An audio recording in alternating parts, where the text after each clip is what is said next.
Rooms are being defined by their purpose. Rooms are being reshaped by their inhabitants. But what are rooms when only objects are left to its display? Who is witnessing the life of a left-alone room, and who can define it? Perhaps the room and the objects are transforming themselves. Perhaps they are defining themselves. Maybe when everybody left, it begins to have its own life. In the middle of the ceiling hangs a light bulb. Under its clear, artificial midday light used to be a drawing table. Mostly, things happen in the dark. After a shopping cart filled with food is being pushed through the backyard, entering this dimly lit room and being parked inside a grainy corner, a body opens their blue-colored mobile phone flashlight. Their talking voices were being swallowed, secretly inhabiting an institutional chamber behind dust-collecting curtains. One resident threw a duvet cover over a big sculpture, as if he wanted to protect it from prying eyes. Maybe he felt watched by it, or perhaps it was a gesture of habit that he did to settle in the space. Another sculpture is being used as a clothing rack. It started to bend under the weight. Sometimes at night, I get scared by the humanly seeming contour. In a glass, brushes rotted, their bristles stuck together, their handles cracked, and they fused with the container, solidifying rigidly. The smell of turpentine and paste slowly mingled with the smell of air stale from sleep, taking on a physical quality. When is a room yours to be in? You are rotting here for months, along many other definable and undefinable objects. The molding and assembling of it was the natural process, until they suddenly stopped coming, leaving a still life. Now there are mattresses on the floor and new inhabitants. These days the smell of food wakes the still life up. The room came to life again, serving a different purpose now. The room transformed into a lived room. The room has a purpose again. And you are finding yourself being a part of a still life, part of a witnessing still life.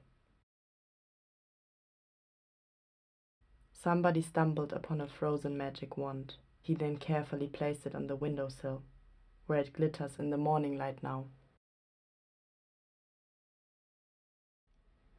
At night, straining your ears, listening to the resting orchestra, you can sometimes hear one of the sleepers tossing and turning in their dreams. You can sometimes hear one of them murmuring in their sleep. There are no words, just mumbling sounds, as if they were arguing with someone. Twice a week visitors came to check in, sometimes to hang out. Sometimes it led to spontaneously eating together. Coming from different worlds, sharing the same meal. Stuffing their mouths to excuse silence. Efforts to bridge language gaps are unveiling the uncomfortable discomfort dormant in their circumstances. Somebody draped a fabric over the window. It functions as a curtain now, to darken the room and to have more privacy. He climbs on a chair every evening and every morning to cover the window and to uncover it again. Feeling sad for the canvas in the corner, turned with its back towards the room, thinking it must be so confused by the changes of scenery the past weeks. Once it was the subject of a working process. Once it was the main character object of the time, always getting retouched and cared by the gentlest hands, worked on with love to the tiniest detail. And now it's probably still waiting to be picked up again one day, finally being finished by tips of brush hair applying oily glossy color, just to be transferred to the brightest room in town, looking at investigative viewers approaching it a bit too close. Yesterday, someone placed a cup of coffee on a picture lying on the floor. The cup left a moist ring that slowly penetrated the material. I think he hoped nobody would notice it, that he won't get in trouble for it.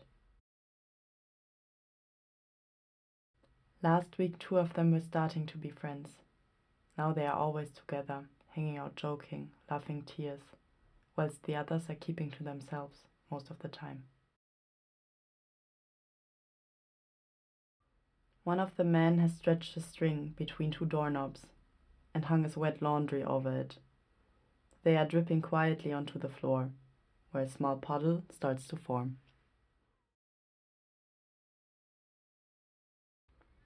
You notice that the visitors never came alone, always at least in pairs or bundles. You start to wonder how they feel coming to this room of isolated men. You start to wonder how the residents feel waiting for the next visit, waiting for the next supplies, waiting for the next invitation. Listening to a snorting soundscape, feeling nostalgic about these nights where wind noises were the only going to sleep melody. Reflecting about the room's transformation in the dark. Once it was a studio space, a collection of things, reshaped from time to time. Then for a month or so, nobody entered these spaces. Everything was left abruptly, left to stay in this composition and constellation. As the days got longer, I started to imagine new relations between us left inside. I observed every corner, analyzed every object's connotation, thinking about their unfulfilled purpose, and indeed after a time of nothing moving, or rather being moved, all vibrant dialogue filled the room. Then the latest evolution happened, changing this workspace to a home. The former workers were displaying mattresses, building an improvised kitchen setup, trying to get rid of a chaotic work atmosphere.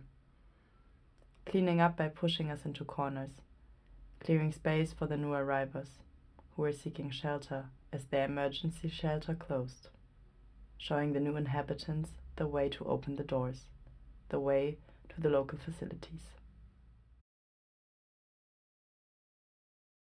Would they ever have imagined themselves living in an artist studio, spending their days between canvases, brushes, oil colors, and unfinished sculptures? We're hosting a Fair Street cinema on the sidewalk later. Feel free to join us, she said. When they left the room together, I observed that only 2 of them accepted the invitation and joined them. Is an invitation just a courtesy? How can 2 groups of people connect? What do they need to build a bridge between them? It's so quiet that I can hear the waving cat's arm ticking in time.